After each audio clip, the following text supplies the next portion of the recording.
Bismillahirrahmanirrahim. Assalamualaikum warahmatullahi wabarakatuh. Salam sejahtera bagi teman-teman semua. Perkenalkan, nama saya Imam Agung Baskoro. Saya seorang BIM engineer. Pada kesempatan ini, saya akan menjelaskan terkait penggunaan software, yakni terkait Tekla Structure, khususnya untuk pemula atau basic course. Nah, studi kasusnya nanti kita akan bahas terkait bangunan gedung untuk beton bertulang. Nah, di materi awal ini, saya akan menjelaskan terkait introduction, yaitu pengenalan terkait BIM, Building Information Modeling, dan juga terkait Tekla Structure itu sendiri.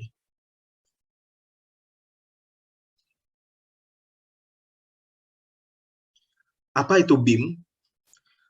Menurut ISO 19650/2019, jadi penggunaan BIM itu merupakan penggunaan bersama berupa representasi digital dari aset yang dibangun untuk memfasilitasi proses desain, konstruksi, dan juga operasi untuk membentuk dasar yang andal untuk pengambilan keputusan atau basis for decisions.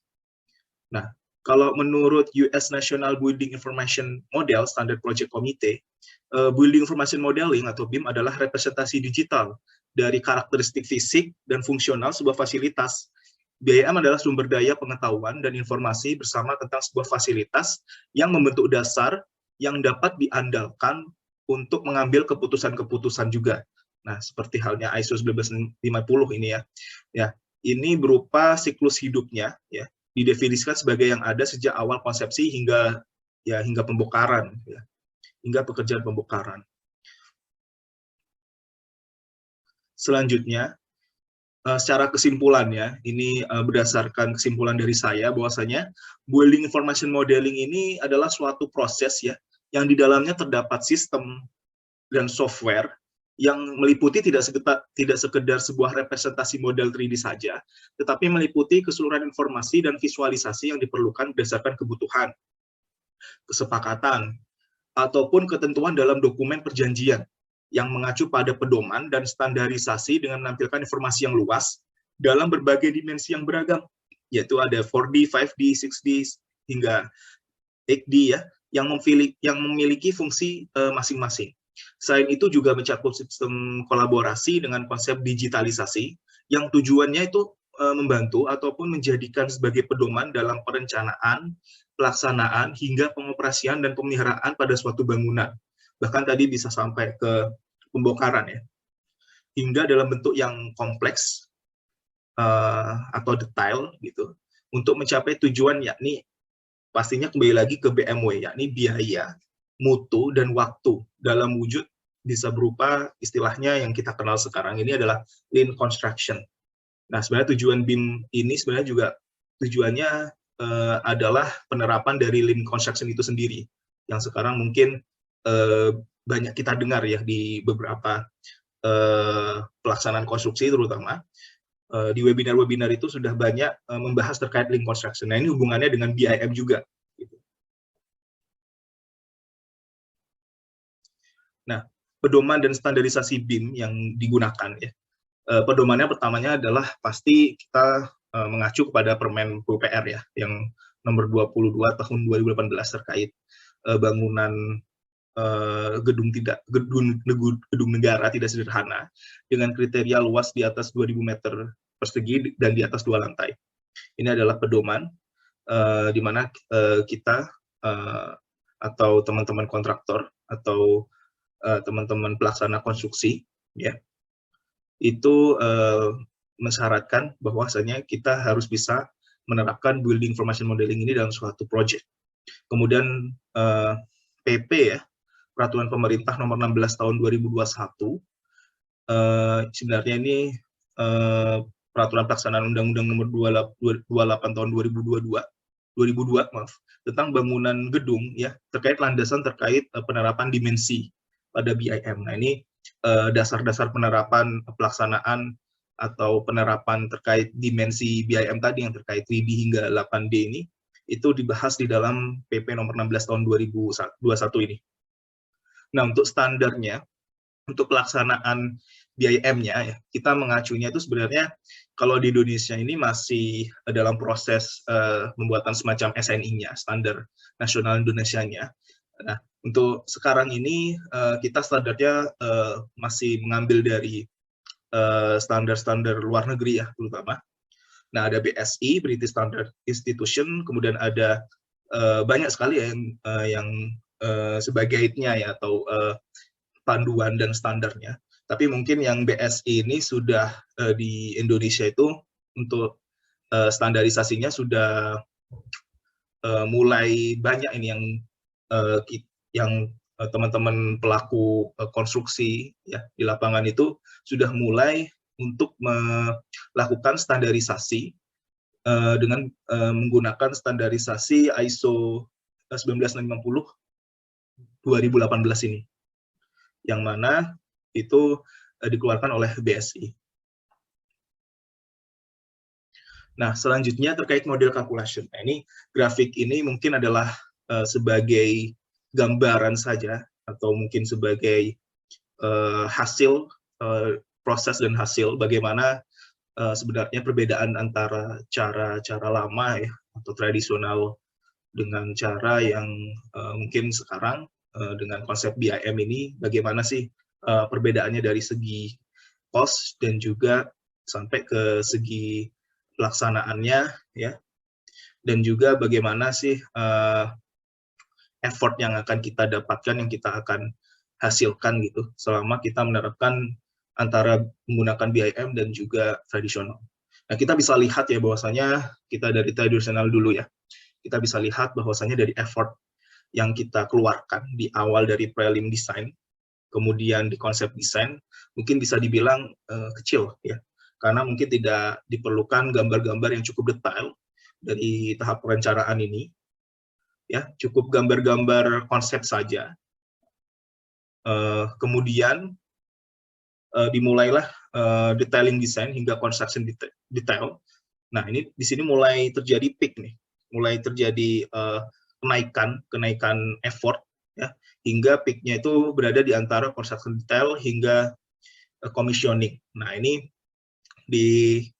pastinya di ranah konstruksi pelaksanaan ya, di ranah pelaksanaan, dan pastinya ini merupakan tanggung jawab lebih besarnya di kontraktor, di para kontraktor terutama. Dan ini memang effortnya sangat tinggi sekali kan menggunakan tradisional, karena pasti banyak perubahan ya, banyak detailing yang harus kita lakukan selama pelaksanaan, dan ini akan memakan waktu sekali. Kemudian mungkin terjadi pekerjaan-pekerjaan yang berulang ya, karena tidak adanya pengendalian dengan cara tradisional ini. Kemudian hingga terjadi delay dan litigation sampai ke operasi. Nah, ini effortnya sudah mulai menurun. Tetapi pun delay-nya sangat tinggi, kemungkinan terjadi delay sangat tinggi dari waktunya ini. Memang kalau dari segi biayanya, menggunakan tradisional ini bisa dibilang murah ya, cukup murah. Di awal, di prelim, mungkin biayanya yang dikeluarkan itu tidak cukup besar, tetapi impact cost-nya itu mulai terasa ketika pelaksanaan. Karena bisa jadi di situ terjadi kurangnya pengendalian biaya, ya, tidak adanya pengendalian biaya, persiapan biaya dari awal, ya, pengecekan volume yang akurat dari awal sehingga biaya membuka. Kemudian terjadinya pekerjaan yang berulang. Nah, ini bisa mengakibatkan biaya kos yang naik, bahkan peak-nya itu sampai ke operasinya. Nah, berbeda dengan building information modeling. Nah, ini gambaran dari kita bahwasanya apabila building information modeling ini bisa diterapkan secara maksimal di industri konstruksi, di awal dari segi effort hampir sama ya, di prelim dan konsep desain hampir sama, cuman hingga detailing desain ini sebelum pelaksanaan kita sudah mendetailkan sedetail-detailnya.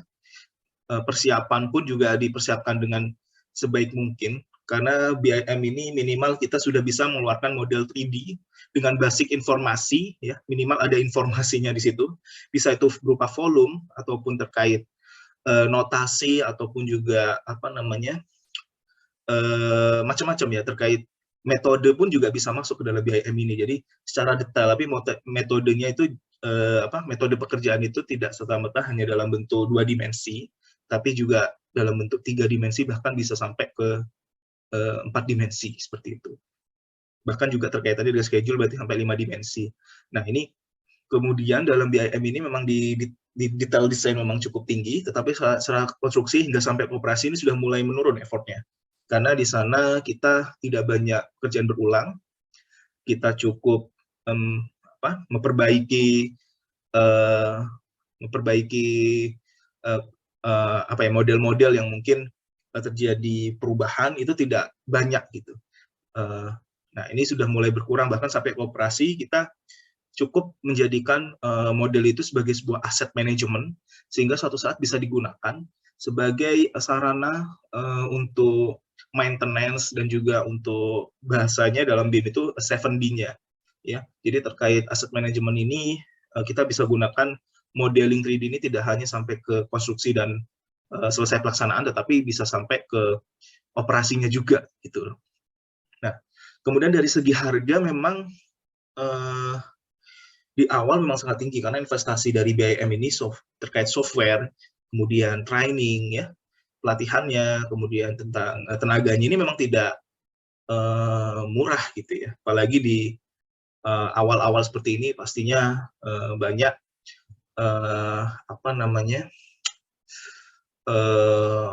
orang mulai maksudnya tim orang ataupun yang terlibat di konstruksi itu sangat berlomba-lomba ya, berlomba-lomba untuk investasi, siap mengucurkan dana banyak terutama supaya kita bukan hanya sekedar menggunakan BIM, tapi ini adalah salah satu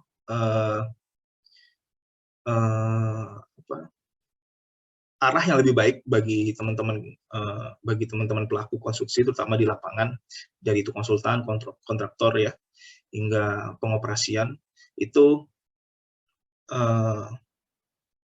sangat baik ke depannya ya terkait BIM ini. Maka mereka banyak sekali investasi di BIM ini ya. Nah, untuk bersaing juga dengan perusahaan-perusahaan lainnya gitu. Dan cost di awal memang sangat tinggi, tetapi seiring berjalannya waktu hingga masuk ke konstruksi, hingga masuk ke operasi itu mulai menurun karena dipastikan ya dengan pelaksanaan atau penerapan BIM yang maksimal ini terjadinya pengendalian biaya, mutu ya, waktu itu bisa dikendalikan sehingga pastinya tidak ada biaya yang membengkak. Terutama pekerjaan berulang itu bisa diminimalisir, bahkan kalau bisa tidak ada gitu. Karena dari persiapan menggunakan BIM yang cukup detail, yang cukup maksimal, sehingga cost-cost yang berlebih ya, delay itu yang juga mempengaruhi cost juga itu tidak ada seperti itu.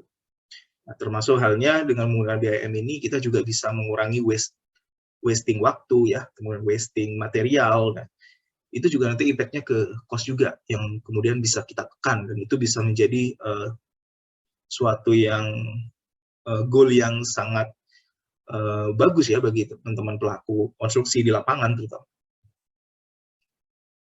Oke, selanjutnya ini terkait BIM Dimension. Istilah dari BIM Dimension ini sekarang sudah sampai ke BIM Dimensi 8D.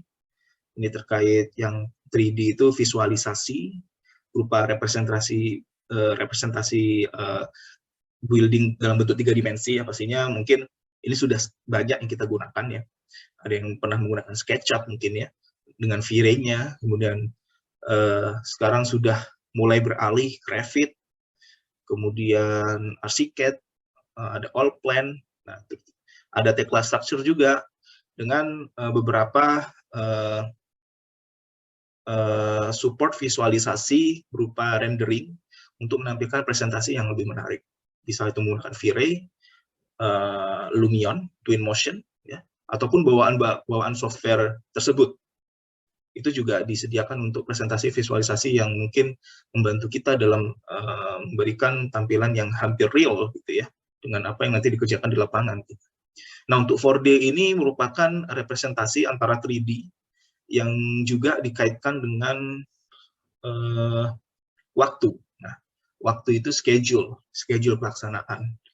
Nah, ini berupa pengendalian harusnya. Selain pengendalian, juga pastinya berupa simulasi pelaksanaan pekerjaan ya, untuk memvisualisasikan yang awalnya kita terbiasa melihat chart atau kurva S gitu, tapi kita bisa tampilkan tidak hanya bar chart atau kurva S, tapi kita juga bisa tampilkan bagaimana sih progres pekerjaan yang kira-kira seharusnya seperti apa gitu. Nah, ini sekaligus juga untuk pengendalian juga sebenarnya 4D ini.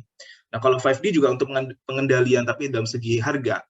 Nah, ini terkait kaitannya 3D, schedule, dan juga dengan harga biaya gitu, cost gitu, volume. Nah, ini juga nanti masuk ke 5D gitu.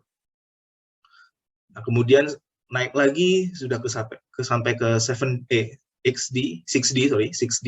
Nah, di 6D ini berupa sebenarnya lebih ke analisis energi ya.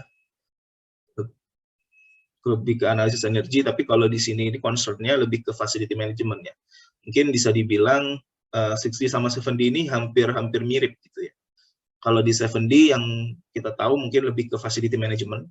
Jadi kalau terkait analisis energi ini, contohnya adalah terkait bagaimana kita bisa menerapkan green building ya berdasarkan standar-standar di green building ya. Kita sudah tahu bahwasanya green building sekarang sudah mulai di dunia konstruksi kita sudah bisa menerapkan green building ini dalam beberapa proyek, terutama proyek pemerintah ya. Ini sudah mulai digaungkan, sudah mulai disyaratkan terkait green building ini, terkait bagaimana kita bisa menerapkan pengurangan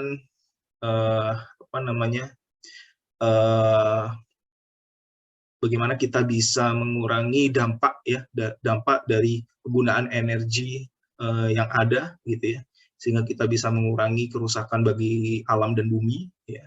Contohnya saja pencahayaan, sekiranya kita bisa memanfaatkan pencahayaan alami ya, yaitu peletakan mungkin jendela gitu, ventilasi dan lain sebagainya, itu bisa dimaksimalkan.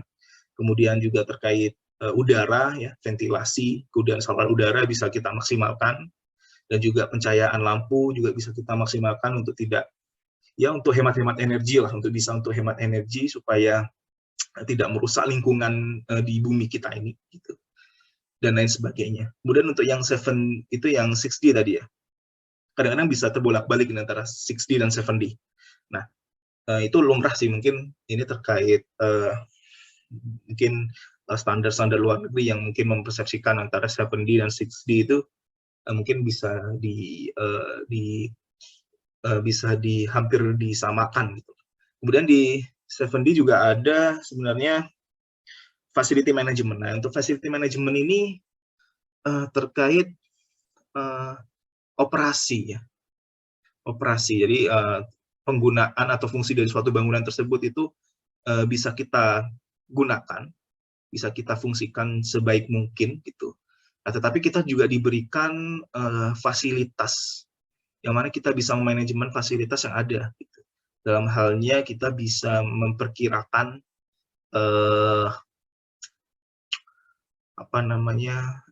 misalkan di dalam sebuah toilet ya, di situ ada urinoir, kemudian ada wastafel dan lain sebagainya. Nah, kita bisa maksimalkan penggunaan tersebut itu tidak mengalami kerusakan gitu kan. Kemudian kita bisa bisa kita monitoring apakah keran di kamar mandi masih berjalan baik gitu ya, tidak terjadi kebocoran ya. Kemudian kita bisa tahu itu lifetime-nya itu berapa lama sih, berapa tahun lagi harus kita ganti gitu, atau berapa tahun lagi produknya bisa kita beli itu mungkin bahkan bisa sampai kita tahu ya mereknya, pastinya mereknya, kemudian atau merek yang setara, ataupun mungkin lokasi tokonya gitu. Nah, itu terkait facility management. Jadi kita bisa monitoring semua, terutama ya fasilitas-fasilitas yang ada di sana gitu. Kita bisa monitoring ya. Sebenarnya juga hubungannya dengan BAS ya, Building Automatic System sebenarnya. Seperti halnya CCTV, kemudian otomatis pintu otomatis. Nah, itu juga automatic door, itu juga termasuk salah satu facility management yang mungkin atau bahasa lainnya mungkin kalau kita kenal smart home mungkin ya. Ya dalam satu rumah itu mungkin smart home gitu. Tapi kalau di gedung itu building automatic system bahasanya, BAS kalau kita singkat. Nah, seperti itu kurang lebih. Kemudian yang terakhir adalah 8D, 8D. Ini mungkin bisa dibilang baru ya kalau menurut saya, terkait 8D ini baru dimasukkannya, ini terkait safety ya, jadi keselamatan, keamanan, hubungannya, baik itu tidak hanya dalam pengoperasiannya, tapi kita juga dalam pekerjaannya, pelaksanaannya, nah itu juga kita harus terapkan 8D ini. Nah 8D ini kaitannya pastinya tentang emergency plan ya, dan juga prevent security issue. Nah ini juga terkait keamanannya ya, keamanan supaya bangunan tersebut itu menyediakan halnya seperti tempat titik kumpulnya, kemudian lokasi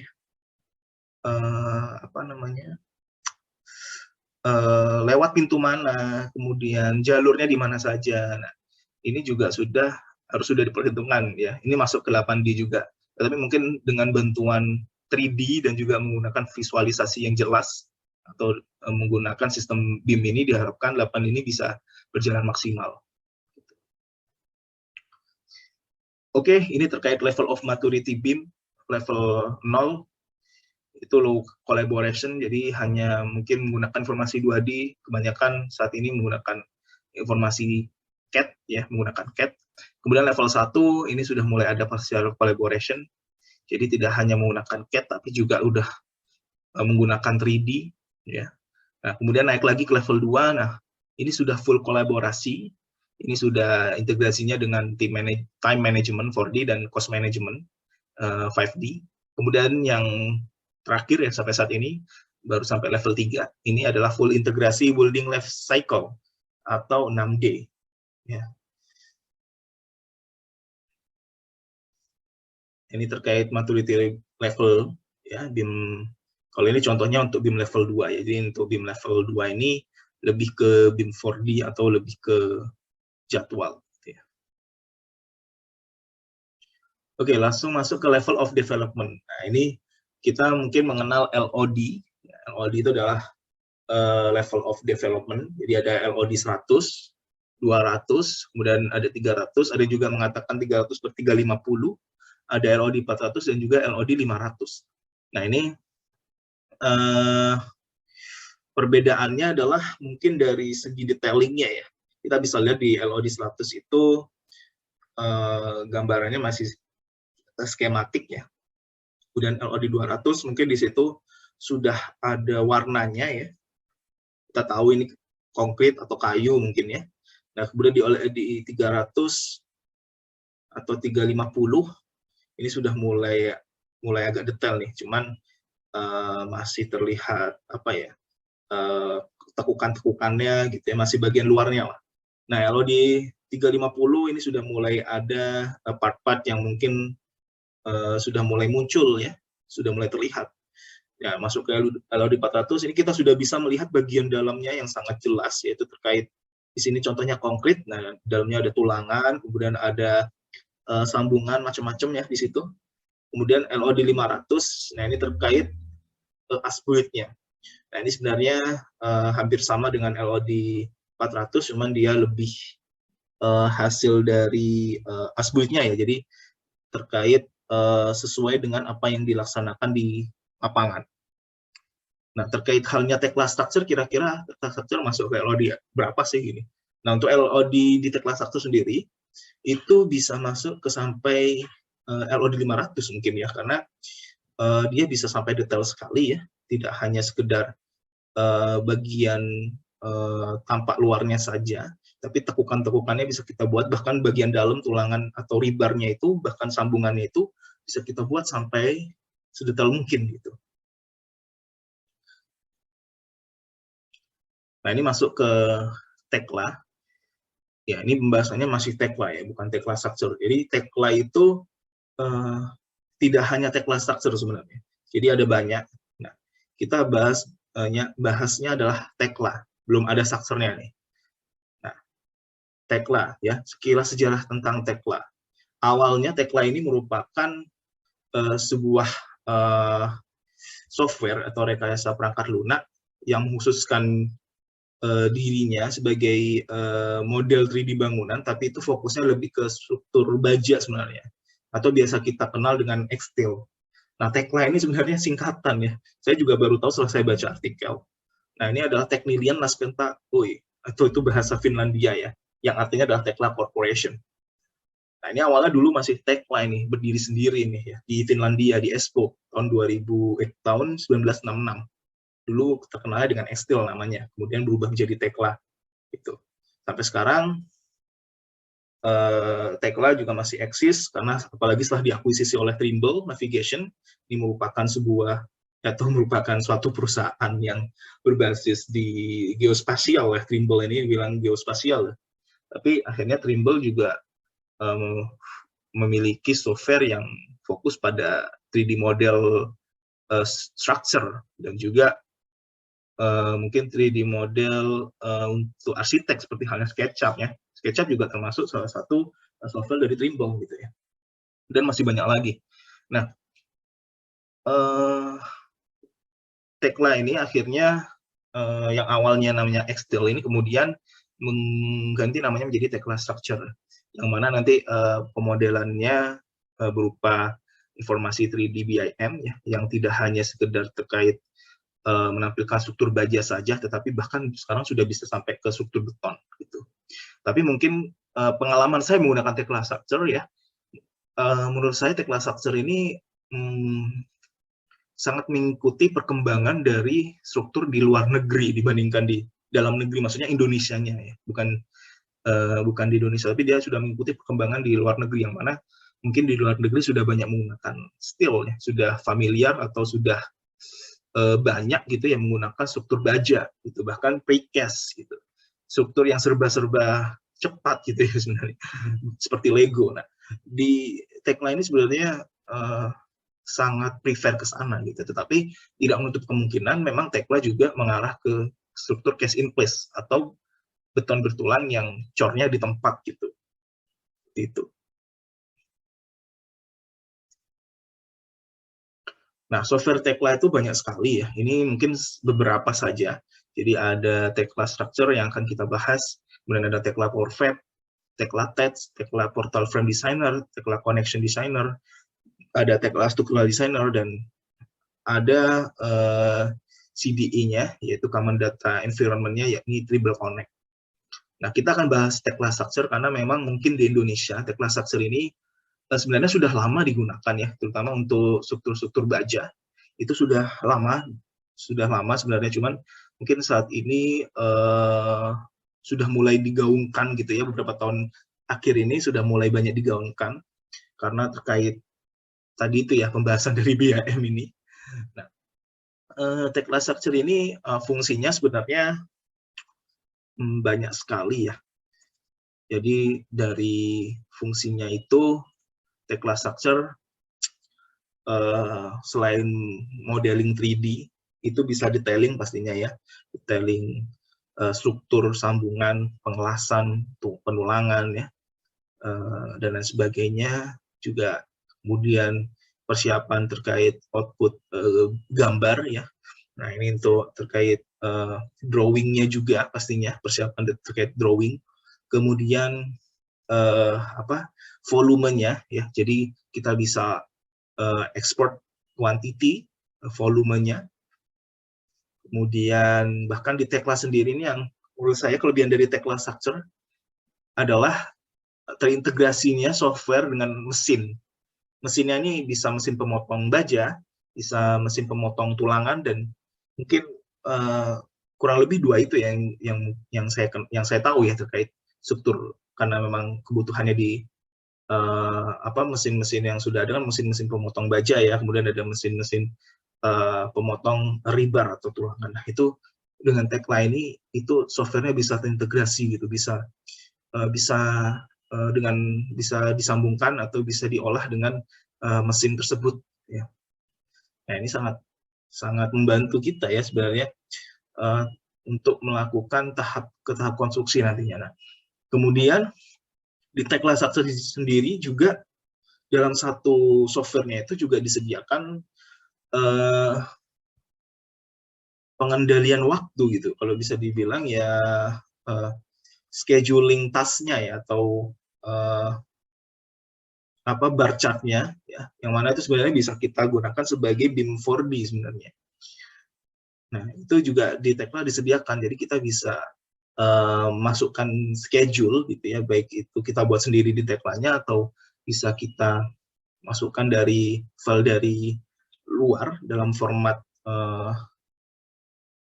format dari apa itu, Microsoft Project kalau nggak salah ya, atau dari Primavera, tapi ada format sendiri, saya lupa namanya apa. Nah, itu bisa kita masukkan di Tekla Structure ini. Nah, di Tekla Structure ini kemudian bisa kita hitung jadwal ya, atau waktunya atau harinya menggunakan volume yang ada. Nah, ini juga membantu kita ya, sehingga kita bisa menentukan produktivitas, bahkan kita bisa menentukan jadwalnya menggunakan produktivitas yang kita punya, seperti itu. Nah, ini salah satu dari software Tekla Structure. Nah, untuk yang lainnya mungkin dibahas di materi yang lain gitu ya, karena kita akan lebih ke Tekla Structure gitu ya, dan juga Boolean Information Modeling. Nah, ini terkaitannya dengan beton bertulang, ya, terkait gedung beton bertulang atau bangunan beton bertulang. Tekla Structure sendiri fungsinya banyak ya. Ini dari pemodelan, kemudian dari perencanaan, hingga puring atau penuangan atau pengecoran atau pelaksanaan di lapangan. Nah, ini bisa kita lihat bahwasanya di Tekla Structure itu bisa juga kita lakukan scheduling dan logistik, perhitungan quantity take off, kemudian ada layout. Nah, ini dengan bantuan alat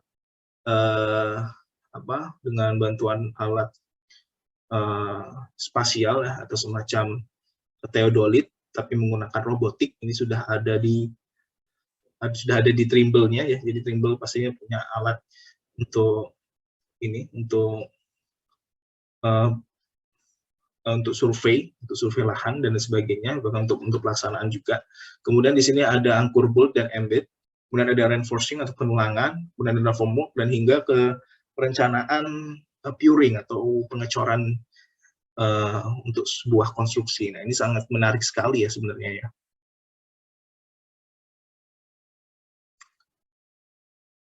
Nah, ini pembahasan yang terkait fungsi Tekla Structure, intinya ada 3, yaitu adalah modeling dan detailing, itu proses pembuatan suatu proyek dalam bentuk 3D, kemudian ada managing, yaitu proses perencanaan hingga manajemen dan pengelolaan pelaksanaan konstruksi, dan yang terakhir adalah visual dan drawing. Jadi ini pembahasannya terkait representasi 3D, kemudian persiapan dalam bentuk without drawing 2 dimensi. Nah, ini kurang lebih intinya ada 3 itu, fungsi dari Tekla Structure yang saya simpulkan ya. Ini secara saya ambil dari sebuah artikel, secara terperincinya ya, fungsi-fungsi dari Tekla Structure untuk semua konfigurasi, tidak hanya konkret saja, bahkan sampai ke steel dan juga precast. Nah, ini kurang lebih fungsi atau penggunaan dari sebuah software Tekla Structure. Output-nya pastinya banyak sekali ya, tidak hanya mengeluarkan gambar, tetapi juga mengeluarkan informasi berupa volume secara cepat, secara akurat, bahkan adanya adanya tools atau tools for management tadi itu bisa kita lakukan perhitungan kebutuhan pengecorannya. Itu kebutuhannya untuk cash in place terutama. Itu kita bisa menghitung volume pengecoran berdasarkan zoning dan juga berdasarkan elemen-elemen yang kita butuhkan di lapangan gitu. Nah, itu sangat detail sekali ya. Dan itu sangat cepat dibandingkan mungkin software-software yang selain Tekla Structure. Oke, mungkin itu saja dari saya. Selanjutnya, saya akan membahas terkait bagaimana sih cara download, install software, dan apa yang boleh dan apa yang tidak boleh sebenarnya dari software ini. Oke, karena setiap software itu pasti punya kebijakan, dan saya mengajarkan bagaimana cara menggunakan software ini dengan baik dan sesuai dengan kebutuhan. Oke, itu aja dari saya. Sampai ketemu di materi selanjutnya. Salam sejahtera. Assalamualaikum warahmatullahi wabarakatuh.